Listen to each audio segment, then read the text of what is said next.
and welcome to Managing Your GovCon Workforce During the New Administration. My name is Eric Mothershead, Senior Partner at the Baldwin Group GovCon Center of Excellence.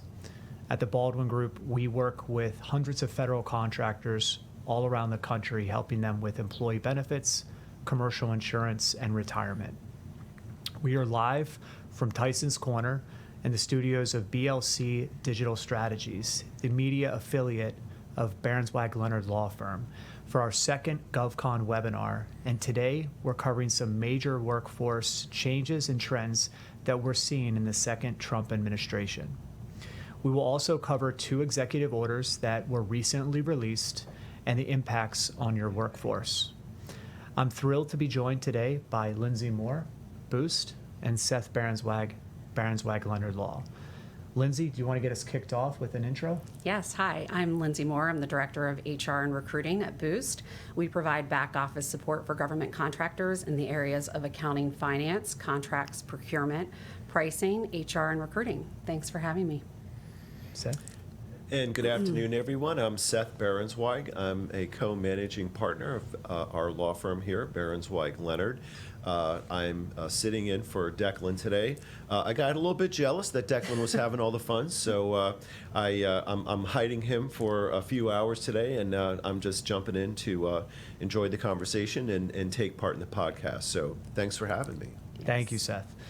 And Seth, we're going to get this one kicked off with Lindsay for the first section here, how to respond to ADA remote work accommodation requests following the government's return to office mandate. Yeah.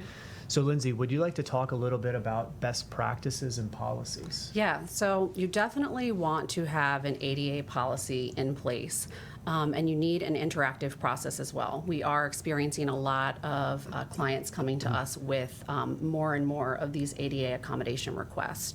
You definitely want to make sure, too, that you're responsive to the employees. So get back to them timely, answer your email. Even if you don't have an answer to their specific question, make sure that you respond to them. And the other thing I want to mention is that employees don't need to actually say they need a request or an ADA accommodation. They don't have to say those specific words. So you may just know that they have some sort of disability or something's going on with them, and it is your right that as an employer that you need to engage with them in an interactive process for an ADA accommodation. Seth, last week we were discussing similarity of treatment is important when looking at these accommodations. What perspective could you add here? Sure. So first, let's take a little bit of a step back. It's really interesting to look at this in terms of the sea change that has happened since January 20th. So we had a number of years where people were working remotely, both with respect to not being in their office, but also working remotely for the government. The Trump administration came in, and since there's a new sheriff in town, they had these new rules, report to work within the government. Companies were stepping more in to have people report back into the office. Obviously, if you're in the federal workforce or if you're in the federal space, that means that more people had to leave their homes and then go back to work in the federal buildings. Where this has created a challenge is when the individual doesn't want to, for sometimes entirely legitimate reasons and sometimes not so legitimate reasons, doesn't want to go back into the building. Let's just call it the federal workplace. Right. When there is then a medically based request for a reasonable accommodation to not have to go in, the problem that we see is that, and believe me, this is happening quite a lot, is an issue with regard to similarity of treatment. Sometimes there are ad hoc responses that happen by the government contractors. But the problem with that is that if you create inconsistency, those inconsistent results kind of fall under the category of, the old phrase, no good deed goes unpunished. If someone doesn't get the same kind of treatment on an ADA accommodation request that somebody else does, they may come in and claim disparate treatment, some kind of a discriminatory aspect, and therefore it's important for purposes of this analysis to have level consistency as much as possible as you go through it. Apply the same rules. Require a doctor's note. We don't say play doctor and take too deep of a dive into the medical records, but have the note, understand the need for the accommodation, and then apply a level playing field. So that's one of the legal issues that we see when it comes to this particular area. Thank you, Seth. Lindsay, if you're checking the ADA box, are there other boxes an employer must check to remain compliant? Absolutely. There may be things happening at the same time, especially if, let's say it's a pregnancy-related claim. So when that's happening, there, especially if you're in another state, there could be California Family Rights Act or pregnancy discrimination leave, disability leave, where these other laws are coming into play that you need to be mindful of. So even though you're checking the ADA boxes and you may be following all of those best practices, you have to keep in mind that other things could be happening concurrently at the same time, and you need to be looking into those laws as well and making sure that you're checking those boxes too for the various different laws that apply. Seth, I'm going to come to you for one more. We have that, written communication is critical Right. if you later show that you engage in an interactive process. Do you want to talk a little bit more about that? Yeah, absolutely. I think that, to the extent practicable and possible, keeping things in writing to ensure accuracy is definitely something that can be very protective for the company. And that kind of a consistent record, not in a way that creates discomfort or demonstrates some kind of a self-defensiveness, but to be able to have a record so that if you have to go back later to justify it, those are the sorts of things that can really provide a very protective element. You don't want to end up with a he said, she said sort of situation down the road. I've seen that kind of an approach to be particularly helpful. So again, although you don't want to be overly defensive and you still want to take an HR-friendly kind of an approach, having those records and having those communications in writing is going to be something that you can go back to if later you have to show in real time based upon business records, how the company treated the individual as it related to a request for an accommodation, and to be able to have those records at the ready if it's ever required, if a legal instance comes up at any point in future time. Got it. Yeah. Got it. Thank you. The next topic we're going to switch to is executive order on price transparency and managing your workforce. This new executive order and how it impacts on your second largest expense, employer-sponsored healthcare. The next segment is on price transparency. This executive order on price transparency was originally issued back in 2019, but has gained momentum with new regulatory updates. The idea is simple. Hospitals and insurers must be transparent about their pricing, not just their average price, not what they charge Medicare, what they charge the public.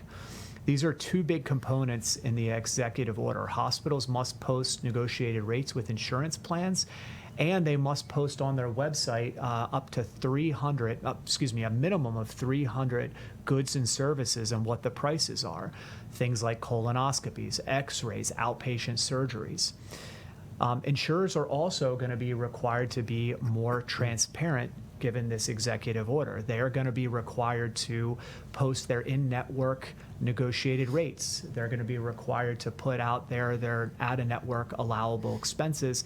And most importantly, they're going to have an online transparency tool where members can actually shop for healthcare goods and services. Yeah. Eric, HR leaders on this podcast might be thinking, that's great, but now what do I do with this? Yeah, it's a good question. I think this is kind of the shift in the tide. The transparency shift puts HR in the driver's seat now. You now have access to pricing data that was locked behind closed doors just a few years ago. And with that comes opportunity, better plan designs. Now you can tailor your benefit strategies around actual pricing data. If you want to incentivize employees to use high-value providers, you now have the ability to do so. And smarter vendor management. You'll be able to hold your carriers and TPAs more accountable And you can ask good questions. Are they steering members towards lower cost providers? What are their outcomes and efficiencies? I actually have a follow-up question Yeah. that I'd like to present. It's interesting.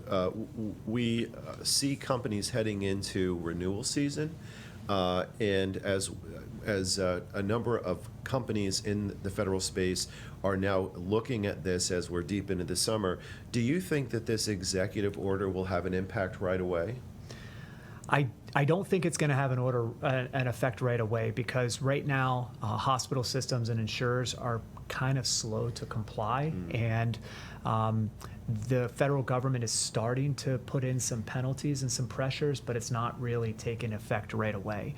The data is messy as well, and when you don't have great data, it's tough to get kind of clarity and transparency.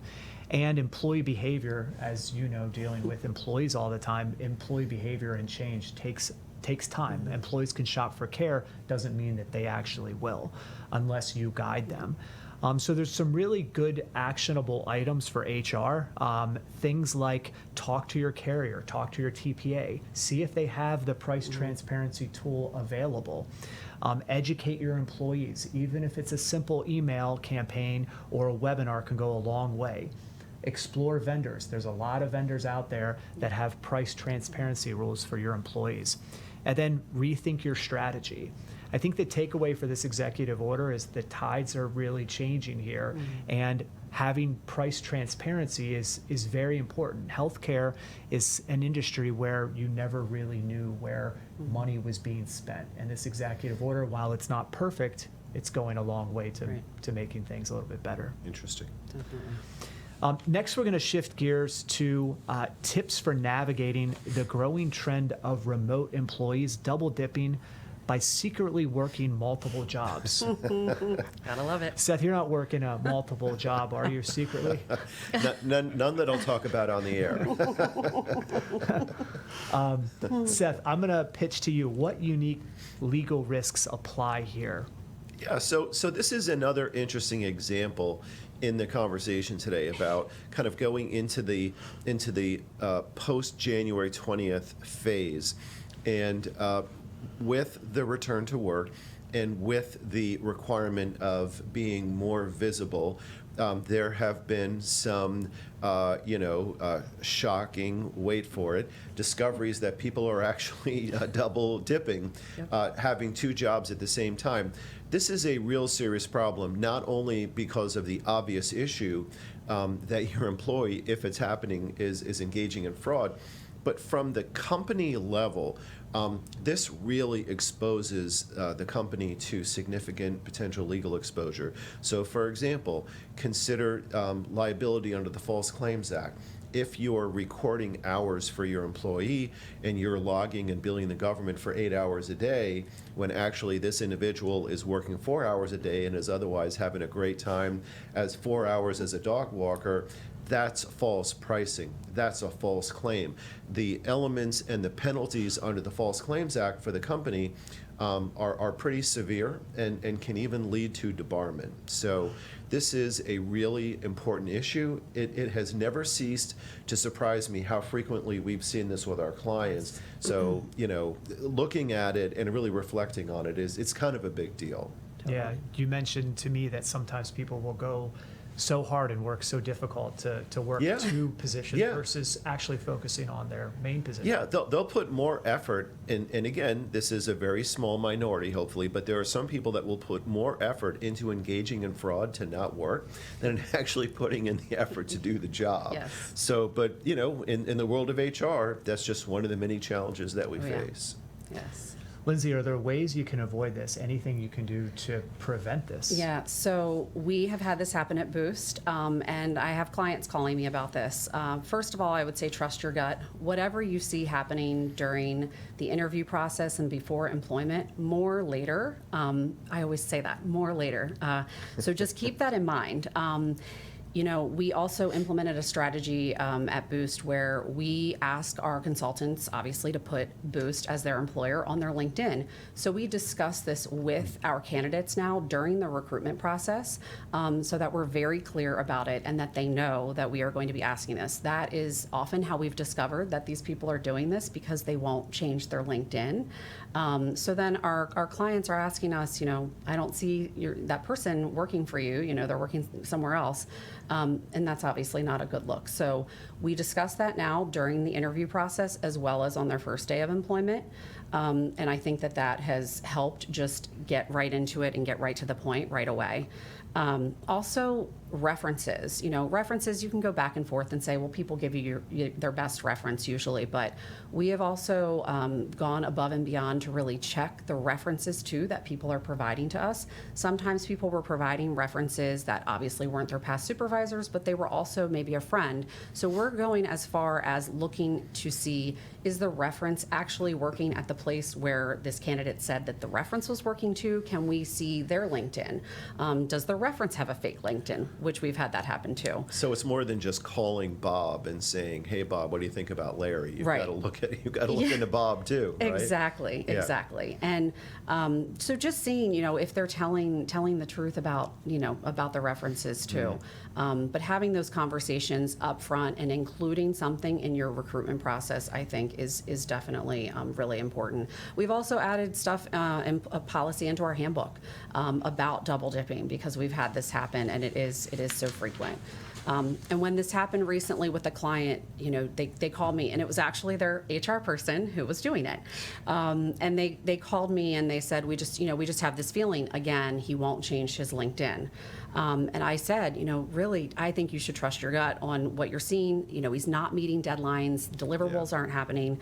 And sure enough, a few weeks later, they called me and they realized that he had been employed somewhere else too, full time. Seth, I'm going to go to you for one question. Make sure employment agreements address the question of whether employees can work on another job and establish notification process if your company allows it. Are any federal contractors allowed to have employees that work multiple locations? Is that ever allowed? Or multiple jobs? In general, it isn't that it is per se prohibited.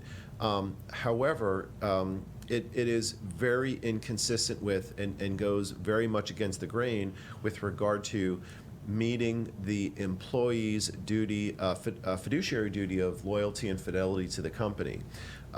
Aside from all of the huge problems with regard to pricing, billing, false claims, and things like that, the general rule in the world of HR and employment law is that the employee has a fiduciary duty of loyalty to during the workday to fully secure the best interests of the employer.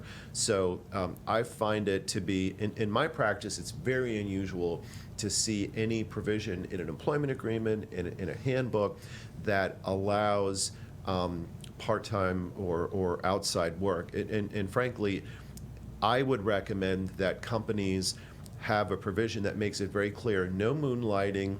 This is your sole job. If there are any extenuating circumstances, you have to discuss it with us, and you will not be able to engage in that without prior written approval. So that way you have clear records and you have clear expectations. Okay, thank you, Seth. We're going to go to the audience for a question. The question is the employer entitled to unilaterally amend the employment agreement by expanding key responsibilities of the role? Does that still fall under at-will employment? I'll be happy to take a stab at that one. Are they entitled to amend the employment agreement to expand the job? Absolutely. It doesn't alter the at-will employment nature of the relationship, but there's the recognition that situations change, responsibilities shift, and certainly the employer retains the ability to amend and to augment the job responsibilities. The only limitation that I can think of off the top of my head is that if you have an SCA, a Service Contract Act employee, that's under a particular labor category, the employer might want to just be careful to make sure that the category and the pay rate correlates properly, so that you don't end up, in some kind of a DOL headache. Yeah. But otherwise, yes, there is substantial discretion and authority for the employer to do so. But it's a very Understood. good question. Understood. Yeah. Yeah. Okay.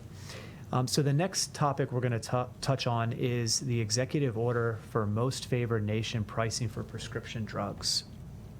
If you watch TV at nighttime, you see prescription drug commercials, one after another after another. Depending upon the channel that you're watching, especially. It's But all yeah, prescription drug it's all there. You're right. commercials. My Yeah. son always stops for them. He loves them. He loves the singing.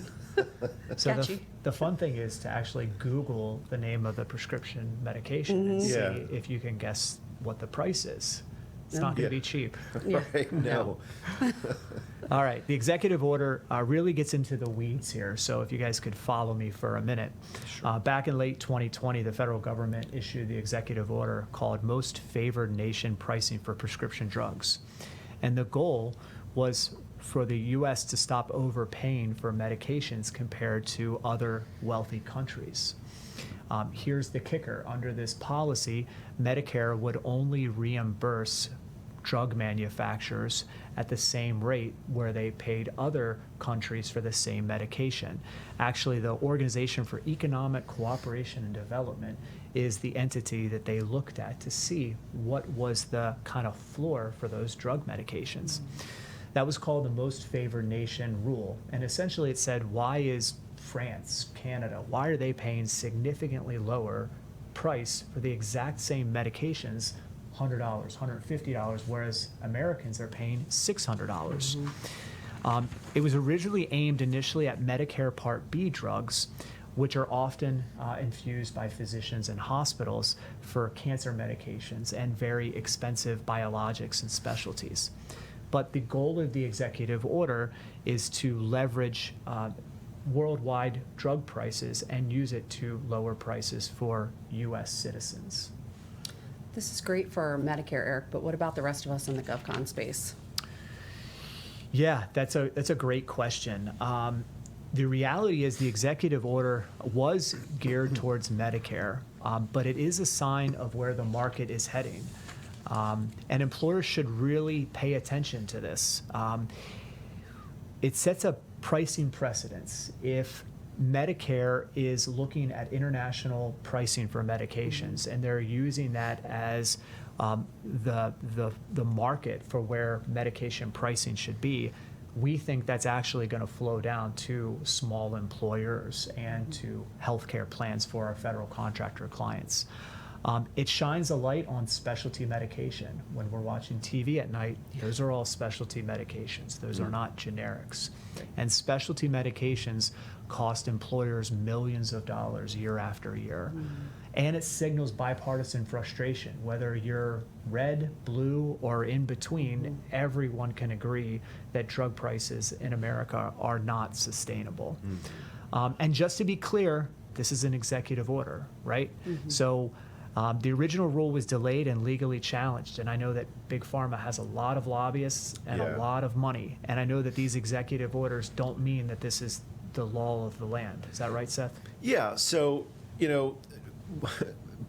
President Trump has entered a lot of executive orders. In fact, he entered a record number of executive orders on his first day in office. He just said to the press, hey guys, come on in and let's just kind of chat, and I'll just throw, 100 or so executive orders out there. It's not uncommon in town here when we see executive orders emanating from the White House that there are legal challenges. And what typically happens in a situation like that, and it sounds like this one is being challenged too, is that there is some kind of an organization or an association or group of affiliated plaintiffs that go into a federal district court and try to get an injunction against that. That's not unusual. We see that all the time. Under very different circumstances. There's actually a big hearing in Los Angeles this afternoon, in San Francisco, about an injunction against the administration. But when just staying strictly on this topic, it doesn't surprise me to see that. In this particular instance, I believe that the administration will probably win out. I don't believe that in the world of federal space that this is a very unusual or inapplicable concept. So it reminds me of a legal principle of best customer price. Within the United States, if a company provides any kind of a widget or medication to somebody in the commercial space at a lower price, there's an understanding and a requirement from a regulatory perspective that they have to give the government the best customer price. Well, it's a comparable situation here, and Eric, you put it in a very common sense framework. If France is going to get a drug for $100, but we get it for $600, how does that make any sense in terms of fundamental fairness? So there will be challenges, but I think those legal challenges at the end of the day are probably going to fail. Yeah, I agree. I agree. What are some actionable takeaway items for our HR professionals that are joining us today? As I mentioned before, I think the tides are changing here, and HR professionals now have the ability to get a handle on pharmacy spend, ask about things like international sourcing, audit your PBM contract, and educate and engage employees on prescription drugs.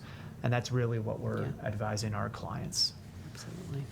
One of the other things that I would throw into the mix, and on a lot of these great areas that we covered today, which really show changing tides since late January, is from an HR standpoint, communicate with the supervisors. Have regular communications with the supervisors for consistency of policy and application and treatment.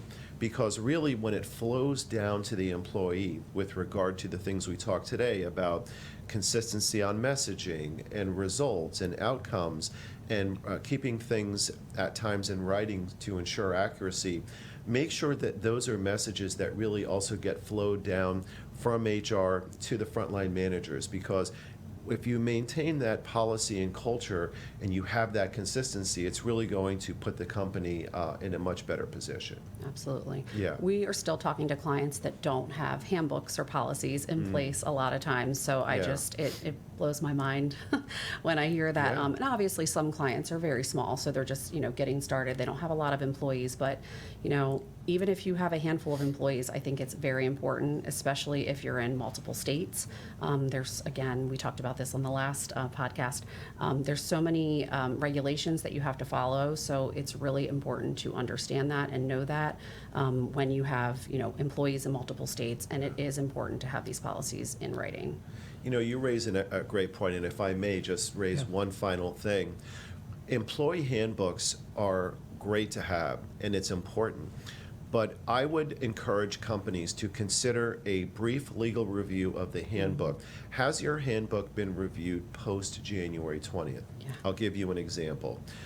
Just staying squarely within the HR space. DEI. There has been a very clear message from the White House through executive orders, which we talked about today, for the avoidance of any DEI-related policies or procedures. And government contractors certify when they are moving ahead with the government and performing work that they're adhering to federal law. We see clients that are coming in asking for handbook reviews to make sure that these kinds of HR-oriented policies are reviewed and cleaned up, because if you leave that in there, you may even end up with some kind of a weird whistleblowing situation where if you have a disgruntled former employee, there are hotlines that the government has set up for people to tell on the company if their policies in HR are not compliant with updated federal law. So I just really like that point that you raised about handbooks. Yeah, we are seeing the same thing. A lot of clients are coming to us just for a regular review, and we're noticing that they did not update their policies and take the DEI information out and the AAP language out, or the goals. So we're seeing that as well, and definitely advising them, and we got to get this out of there. Follow.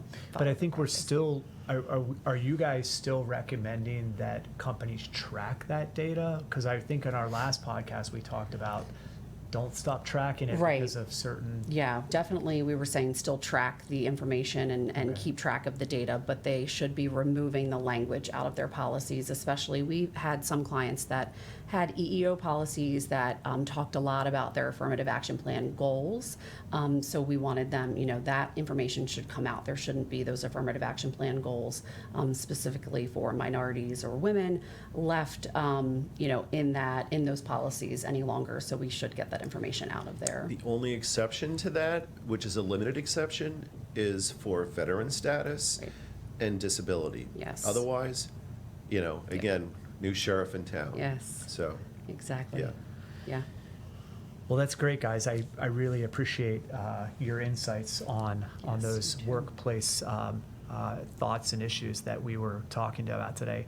I know we only have a few minutes left, so I want to thank Lindsay for being Thank such you, a great Eric. co-host. I want to thank Seth for filling in. Thank We really you. appreciate it. Our next episode is going to come out this fall, and we know that in the next several months, there's going to probably be a lot more changes, more executive orders that we're going to Yeah. have to address. So we're super excited about that. Mm-hmm. And I also want to thank Todd Castleberry, our producer, and Rachel and Olivia from Berenzweig Leonard Law. We couldn't do it without Rachel and Olivia, and Lauren Fisher from the Baldwin Group. It looks like we have one last question from the audience. It's trickling in. Let's see here. It's coming in. It's coming It's in for a coming in. landing. Yes.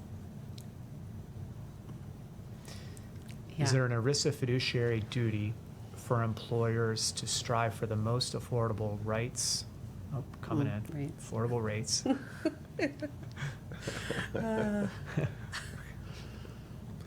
Oh, that's an interesting question. Mm-hmm. Is there an ERISA fiduciary duty for the company to strive for the most affordable rates for company-sponsored plans?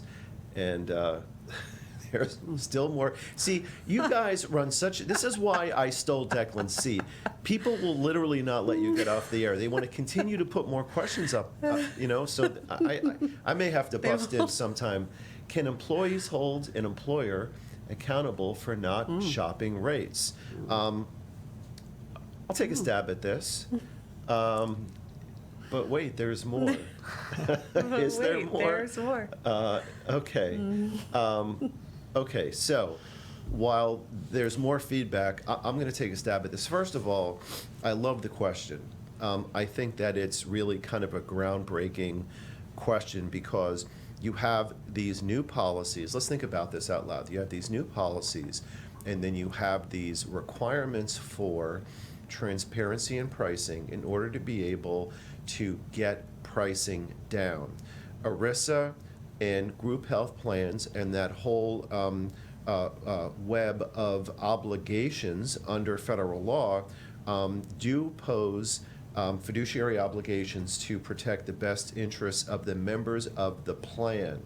So I think that there is a fiduciary duty to look at best pricing and to look at competitive pricing to make sure that the people who are operating under the plan don't get taken for a ride and, actually, for lack of a better phrase, might get ripped off with exorbitant pricing. So I think it's a great question. I think that arguably there is a fiduciary duty to do that because you have to protect the participants in the plan under ERISA. So I believe that the answer is yes, but I'll throw the question to you all. I On think this, so. on the self-funded side of the house, absolutely, especially with all of the transparency and pharmacy data. Employers are going to be held to a higher standard when it comes to that side of the house and making sure that employees and their dependents are getting the lowest cost Yeah. medication at the best price. Yeah. A lot of our clients Absolutely. are in the fully insured world, and in that world, it's a little bit more difficult because there's not as much transparency and there's not an ability to actually go out and negotiate drugs one Yeah. by one. But in the self-funded world, absolutely, those employers are going to have a significantly Yeah. higher fiduciary responsibility for their Yeah. members. Absolutely. Arguably as they should. Right. Right. Mhm. Yeah. Right. Very Absolutely. interesting. Yeah. All right, guys. Well, that was a quick Okay. one. I know, that was a quick one. Well, we hope this was helpful, and we Yes. hope that everyone has a relaxing summer. As we mentioned, we think there's going to be a lot of changes this summer, and we're going to Absolutely. be back with everyone this fall. Seth, thank you again for Yes, filling in. thank you. You bet. And Yes, Lindsay, thanks, always Eric. great to see you. Yes, you too. Thank you.